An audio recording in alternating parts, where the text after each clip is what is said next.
Hello. Well, here I am at the Eastside Alamo Club, my home away from home. I guess I could say that. But technically, I don't have a home. I mean, I guess this is my home. You know, um, I don't know why I started so much. Um, um, um, um. I don't know. Maybe I just get nervous. I don't know why. I'm just dealing with a lot right now, man. Um, you really don't know who's there for you until you like lose everything, and then you find out who's like really there for you. And on that scale, I would have to say my mom Star. Um, she's definitely shut the door to our communication a couple times. But at the end of the day, I know that she loves me and that she wants the best for me. And that doesn't mean that she's gonna go and do a whole bunch of stuff for me, but it definitely means that I know that she loves me no matter what. And as far as like friends go, finding out who your friends are, man, my buddy Brian, I'm not gonna say his last name, aka Fat Boy. Like, listen, bro, I love you. I love you. You've done for me which no person on this planet has ever have done ever. Um, you stayed true to our friendship. Even when everything hit the fan, dude, you did the most, homie. You did the most. You went to my yard. You picked up equipment from the yard. You got me a whole nother yard and put everything there. You you you saved everything you could, man. And I'm very sorry that you had to deal with the weight of everything that I had. And that burden's heavy, man. That burden is what like literally got me to relapse in the first place, man. Like owning a company, people think it's like a blessing and stuff, and which it is, but at the same time, it comes with a lot of pressure. A lot of pressure.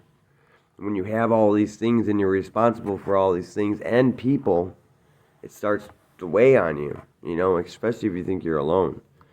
I mean, when I believed in God and I was walking with His will for me, um, I wasn't carrying that weight alone.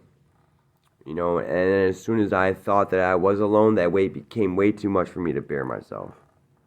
Way too much. And I put it all on you, B. And I'm really sorry for all the stress that I've caused you that I don't know about. I'm sorry for whatever fights happened between you and your people over me. And I'm sorry to anybody else out there that had gotten um, hurt feelings and any type of animosity that came in place between loved ones because of me, Joseph Utash, man. I never meant to hurt anyone. And at the end of the day, whether I meant to hurt anyone or not, it's not the point. The point is I did. So I like to make it like, oh, I didn't mean to. Like, I was high, I was sleeping, and I didn't know what I was doing. But that doesn't take away from the pain that I've caused. It doesn't make them feel better knowing that I didn't know what I was doing.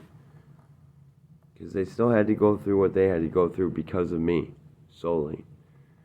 Um, my buddy Brian, I was up here at the Alamo Club, and my buddy Brian called me and he said, listen, man, you gotta come get this stuff. You gotta come get your chipper, your log splitter, and your trailer because, I'm leaving this house, and these people over here are gonna call the cops, and your stuff's gonna get towed. And I didn't have nowhere to take it. I mean, I have no money. I'm living in a three-quarter house. Like I didn't know what to say neither. But he was at the same position. Like he doesn't know what to say either.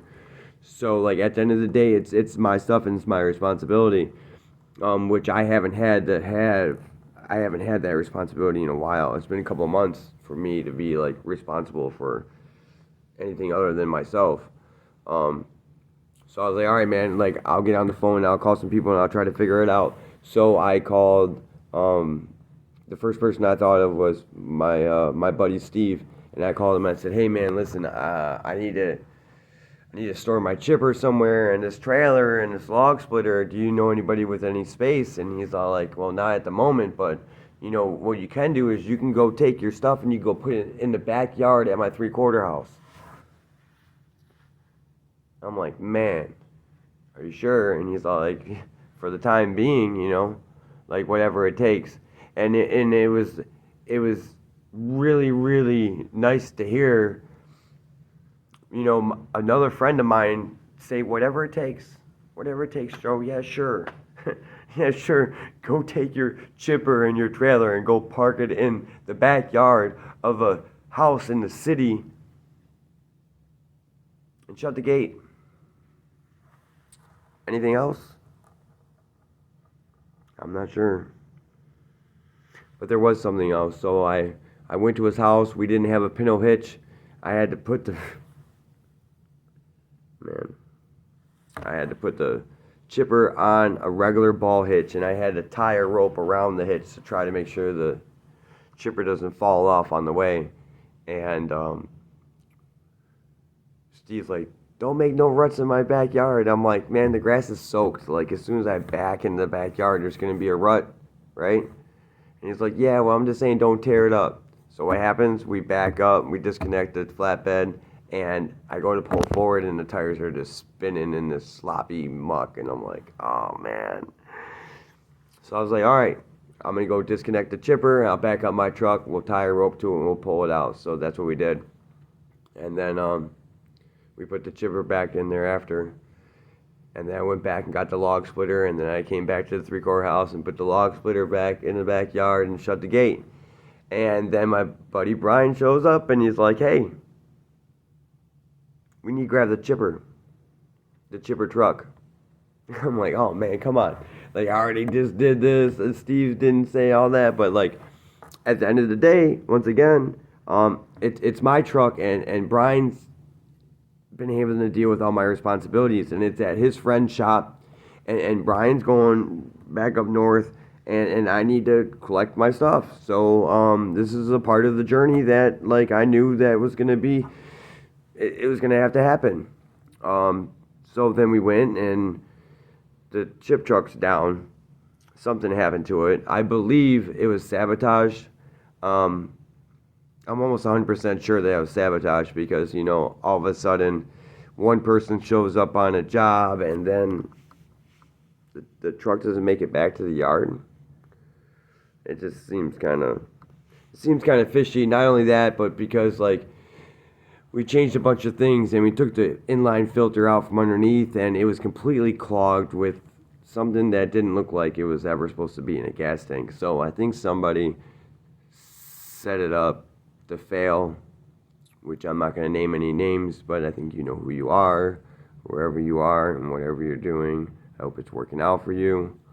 But it's okay because I still got the whole truck, you know?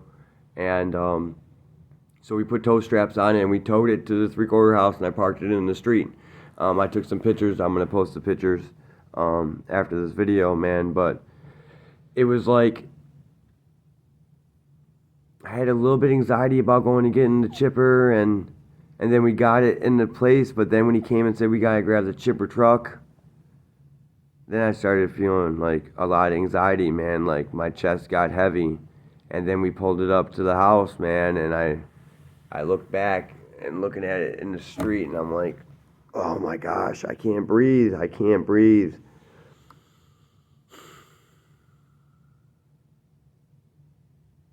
It's a lot, man. It's a lot to deal with. It's not even like to deal with. It's just anxiety about everything. I mean, I don't have a dollar to my name, man. And I got a chipper and a chipper truck and flatbed. You know, I got all this stuff, man, which I don't care about. I do care about it, but I'm not trying to brag. Okay, I'm not trying to say, look what I got. Like, I'm saying, oh my God, I have this, and I need to do something with it, or I don't know what I'm gonna do. I have no idea. So I got back in Brian's truck and I was talking to him, man, and he's just like, dude, you gotta figure out what you're gonna do. And I'm like, yeah. Well, do you feel lighter? He's like, dude, do I? I feel way lighter now that like I don't have your stuff no more. And I'm like, yeah, I'm glad you feel lighter because I just got a little bit heavier and I feel it as well. It's like I don't know, a cosmic universal energy that um I literally felt heavier. It was harder to breathe, man. My chest is real heavy, like some things sitting on it. And it's just anxiety, man. I'm scared. I'm definitely scared. And that's what this whole making videos is all about, man. It's just the journey from point A to point B, C, D, E, F, G, H, I. You go through the whole alphabet, man. I'm going to have to go through every single letter of the alphabet to get to where I'm supposed to be. And a lot of that gives me anxiety. Sitting in a jail cell isn't that hard. And life's not that hard either. I just think that I complicate it. But that's why I'm making sure I go to as many meetings as I can, especially right now because I'm in a dangerous spot. I really am. It's the middle of the holidays. Um, my dad's dying from cancer. I'm watching him be super uncomfortable every day and out of his mind, and then I'm dealing with the whole getting back on my feet with my company, and it's a lot, and I'm not even supposed to be going to meetings. I'm supposed to just go with my dad in there. But listen, like if they're gonna violate me for coming to Eastside Alamo Club and going to a meeting, then at least I'm alive for them to throw me in jail. Because if I wasn't coming to these meetings every day, I would just say screw it, take that chipper, sell it, and go buy dope and get high, and I would make sure I don't make it back. Um, because who would want to face the reality of what that would look like after I went and sold my chipper? Um, and that's the insanity of addiction, man. That like, there's a part of me that's like, yeah, do that. Come on, let's go. Hook up. Let's go get $10,000. That should be plenty to have a couple good days, and take yourself out. Like I don't know, actively trying to fight another part of me that doesn't want me to be happy. It doesn't want me to have my kids. It doesn't want me to have my relationship with God. It doesn't want me to have a relationship with myself. Addiction just wants drugs. Feed me. I don't know. I don't know. I guess that's it for this second. I just feel like this video is pretty long, so even though I have more to say, I'm gonna end it. And I don't